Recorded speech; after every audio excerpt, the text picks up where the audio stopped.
On April 14, 1945, 8 miles off the coast of Scotland, a German submarine slipped beneath the cold waters of the North Atlantic on what should have been a routine patrol.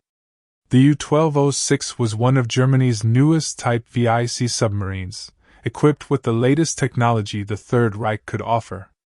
Her crew was experienced, her captain confident, and her mission clear: hunt Allied shipping in the final desperate months of World War II. But within hours of submerging, the U-1206 would face an enemy no naval strategist had ever anticipated. Not depth charges. Not destroyers. Not aircraft. The submarine would be brought to the surface and ultimately destroyed by something far more mundane: a toilet. This is not a legend. This is not an exaggeration. This is the documented account of how German overengineering, human error, and the cruel ironies of war combined to sink one of the Kriegsmarine submarines in what remains one of the most bizarre disasters in naval history. By the spring of 1945, Germany's war was lost. The Third Reich was collapsing on all fronts. Soviet forces were fighting street by street through Berlin. Allied armies had crossed the Rhine and were driving deep into the German heartland. The Luftwaffe was grounded for lack of fuel. Cities lay in ruins. And yet, beneath the waves, Germany's U-boat fleet continued to fight. These submarines represented the last credible threat Germany could pose to the Allied war effort.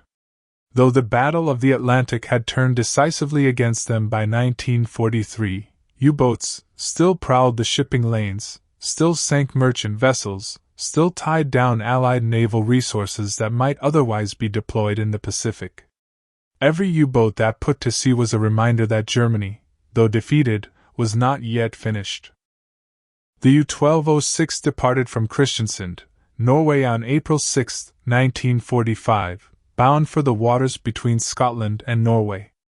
Her captain was Captain Karl-Adolf Schlitt, a 27-year-old officer on his first patrol as a submarine commander. He carried with him the weight of Germany's fading hopes and the lives of 50 men who trusted him to bring them home. What none of them knew was that their greatest challenge would not come from the enemy above, but from the engineering marvel below their feet.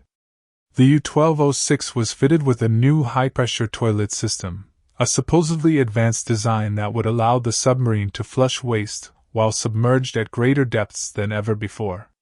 It was a technological achievement that German engineers were proud of. It was also, as events would prove, catastrophically complicated. The sea was dark. The submarine was alone. And deep in the pressure hull, a simple human need was about to trigger a chain of events that would doom the vessel and her crew. To understand how a toilet could sink a submarine, one must first understand the unique challenges of submarine warfare and the German obsession with engineering solutions to every problem, no matter how minor. Submarines are sealed pressure vessels, designed to operate in an environment fundamentally hostile to human life. Every system aboard must account for the crushing pressure of the ocean depths. Every opening in the hull is a potential point of catastrophic failure. And every waste product generated by the crew presents a complex engineering problem.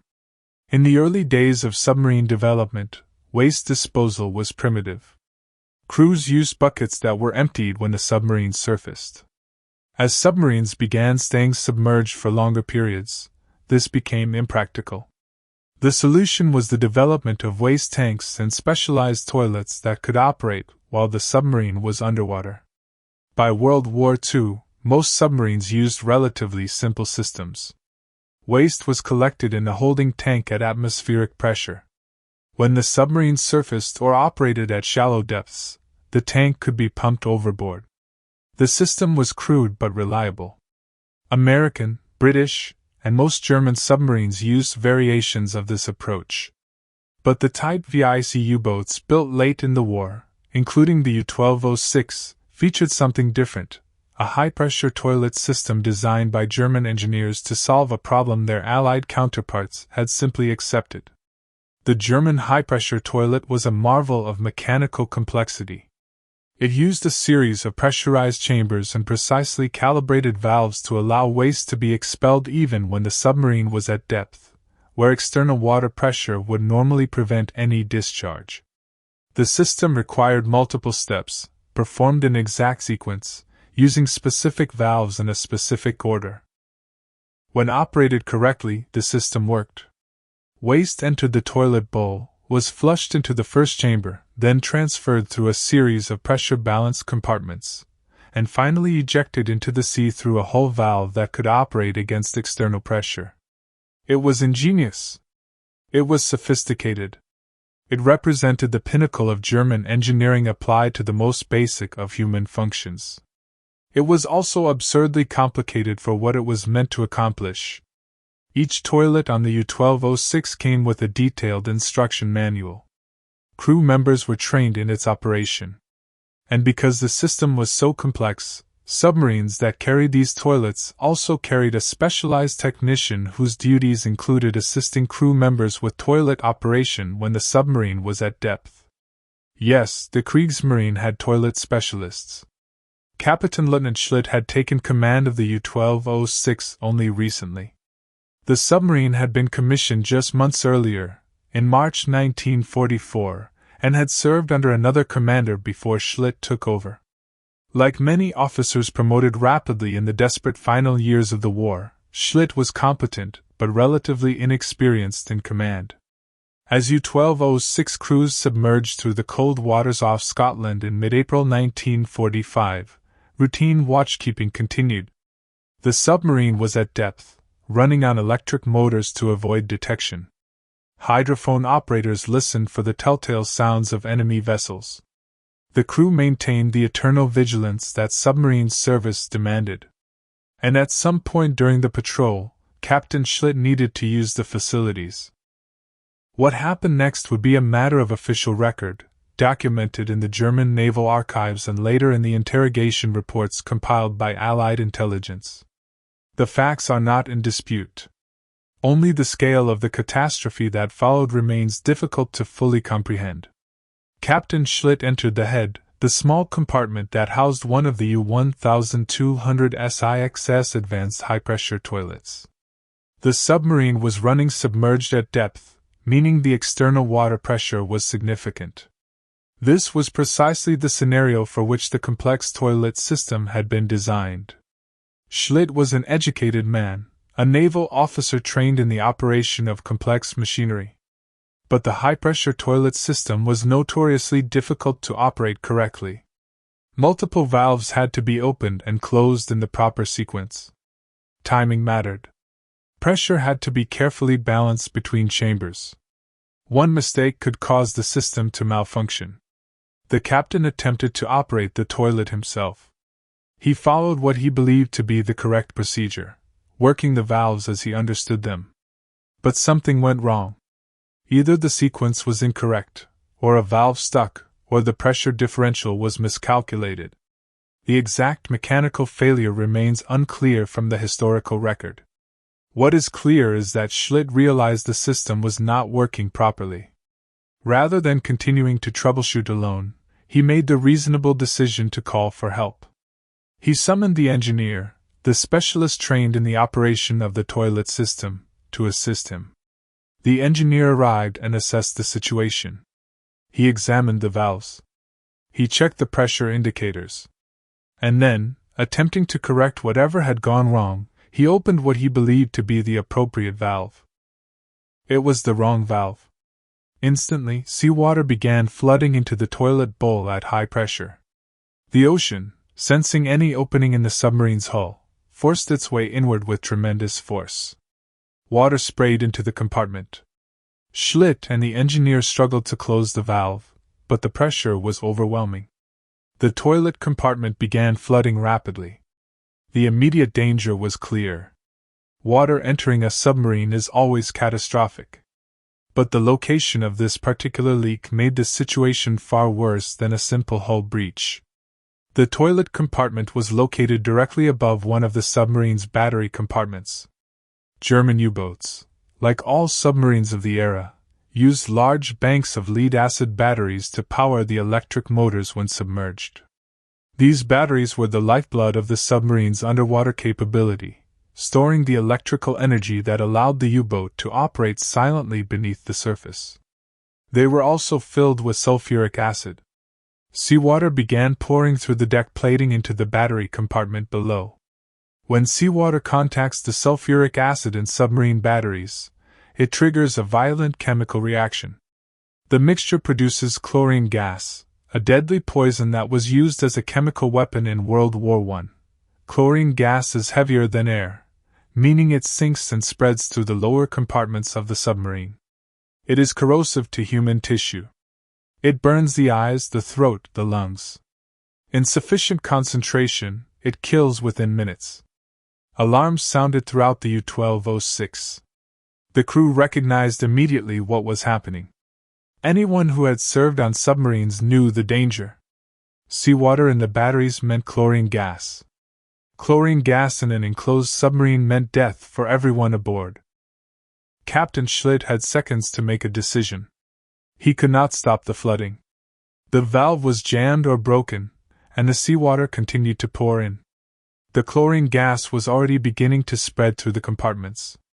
Staying submerged meant certain death for his entire crew. He gave the only order that could save them: emergency surface. The diving planes were angled sharply upward. Compressed air was blown into the ballast tanks with a roar. The submarine, fighting against the weight of the water flooding into her hull, began to rise toward the surface. The crew donned emergency breathing apparatus and abandoned the contaminated compartments, sealing the watertight doors behind them as they retreated. The U-1206 broke the surface 8 miles off the Scottish coast in broad daylight, exactly where no German submarine wanted to be in April 1945. The U-1206 wallowed on the surface, her conning tower exposed, water streaming from her deck plating as she fought to remain afloat. Below decks, the crew battled the flooding and the spreading chlorine gas, working desperately to isolate the contaminated compartments and assess the damage. Captain Schlitt stood in the conning tower, scanning the horizon. Surfacing in daylight was dangerous enough. Surfacing in these waters, so close to the British coast, was potentially suicidal. The Royal Air Force maintained constant patrols over these shipping lanes. British destroyers and corvettes hunted German submarines with ruthless efficiency. Every minute the U-1206 remained on the surface increased the likelihood of detection. But returning to the depths was impossible. The flooding continued in the battery compartment. The chlorine gas made large sections of the submarine uninhabitable. The batteries themselves, contaminated by seawater, could no longer provide the electrical power needed for submerged operations. The U-1206 was crippled, vulnerable, and exposed. Schlitt ordered his crew to attempt repairs while he assessed their options. Perhaps they could jury-rig the damaged systems. Perhaps they could pump out enough water to restore basic functionality. Perhaps they could make it back to Norway on the surface, running on diesel engines, staying close to the Norwegian coast where German air cover might protect them. It was a desperate hope, and it lasted less than an hour. The aircraft appeared on the horizon shortly after the U-1206 surfaced. British patrol planes, likely Coastal Command aircraft conducting routine anti-submarine sweeps, spotted the submarine almost immediately. In the clear spring daylight, the dark shape of the U-boat against the gray sea was impossible to miss. The aircraft altered course and began their attack run. Schlitt had no illusions about his situation. The U-1206 carried anti-aircraft guns, but they were inadequate against determined air attack. The submarine could not dive. She could not flee. She could only fight a hopeless defensive action and hope to survive long enough to surrender or scuttle. The crew rushed to battle stations. The anti-aircraft guns were manned. Ammunition was passed up through the conning tower.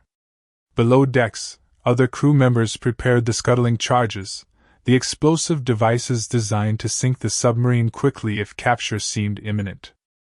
The British aircraft attacked.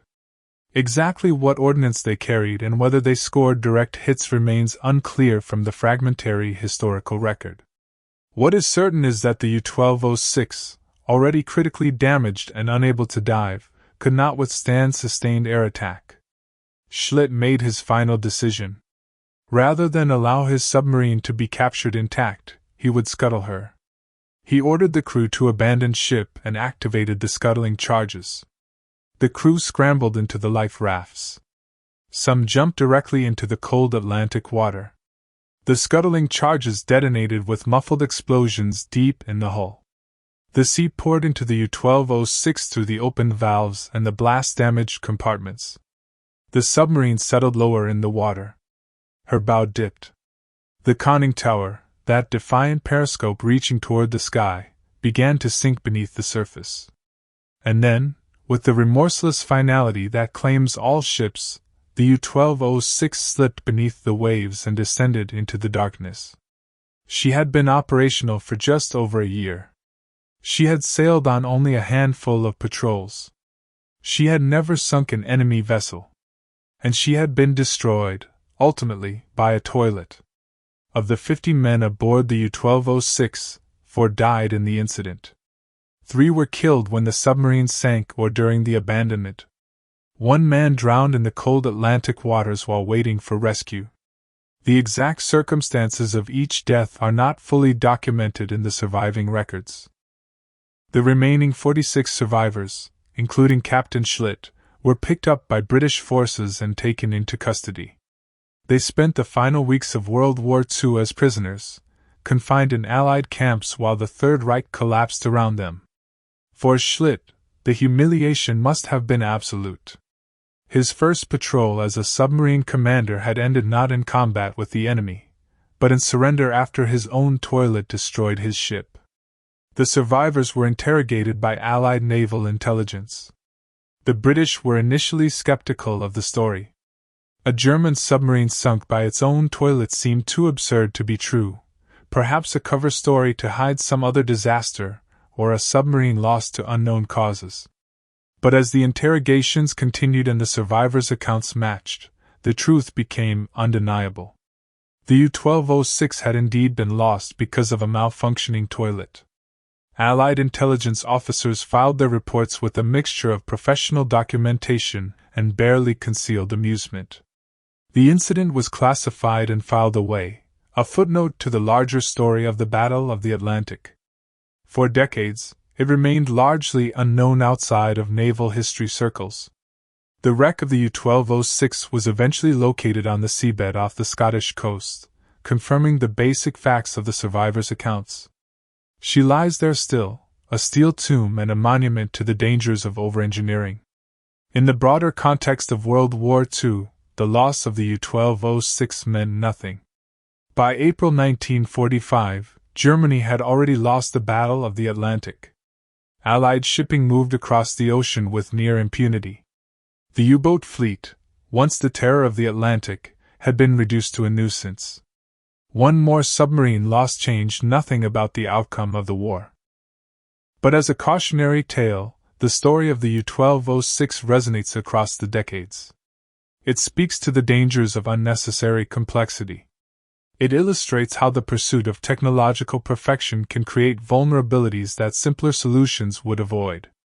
It demonstrates that in war, as in all human endeavors, the most sophisticated answer is not always the best answer. The German high-pressure toilet was a solution in search of a problem. The Allies managed perfectly well with simpler waste disposal systems. British, American, and Soviet submarines operated effectively throughout the war without the need for complicated pressure-balanced toilet mechanisms. They accepted the limitations of their simpler systems and worked within those constraints. But German engineering culture in the Third Reich prized complexity and technological sophistication. From tanks that were masterpieces of design but nightmares of maintenance, to jet aircraft that arrived too late to matter, to torpedoes with elaborate guidance systems that often malfunctioned, German weapons reflected a belief that superior engineering would overcome material disadvantages. Sometimes it did. Often it did not. And in the case of the U-1206, it proved catastrophic. There is a deeper irony in this story. Submarines are among the most complex machines ever created by human civilization. They operate in an environment where the smallest failure can kill everyone aboard. Every system must be reliable. Every component must function perfectly. Every crew member must execute their duties flawlessly. The margin for error is non-existent. And yet, for all this complexity, for all the sophisticated machinery and the highly trained crews and the years of engineering development, the U-1206 was brought down by the simplest of human functions. In the end, the most advanced submarine technology Germany could produce was defeated by the basic needs of biology. Captain Karl-Adolf Schlitt survived the war. He was released from Allied custody after Germany's surrender and returned to civilian life. He lived until 2009, dying at the age of 90. One imagines that for the rest of his life, he carried the memory of those moments in the North Atlantic when his career as a submarine commander ended not with battle but with plumbing. The story of the U-1206 survives as perhaps the most embarrassing naval disaster in military history. It has been recounted in books, documentaries, and naval archives. It serves as a reminder that in war, the enemy you don't expect is often the one that defeats you. And it stands as an eternal warning to engineers everywhere. Sometimes, the simplest solution really is the best solution, especially when lives depend on it. The cold waters off Scotland keep their secrets. The U-1206 rests in the darkness, her hull slowly corroding, her story slowly fading from living memory into history. She was one of nearly 800 German U-boats lost during World War II, one small tragedy among countless larger ones. But she remains unique. She is the only submarine in naval history confirmed to have been sunk by her own toilet. And for that, she will be remembered long after greater vessels have been forgotten.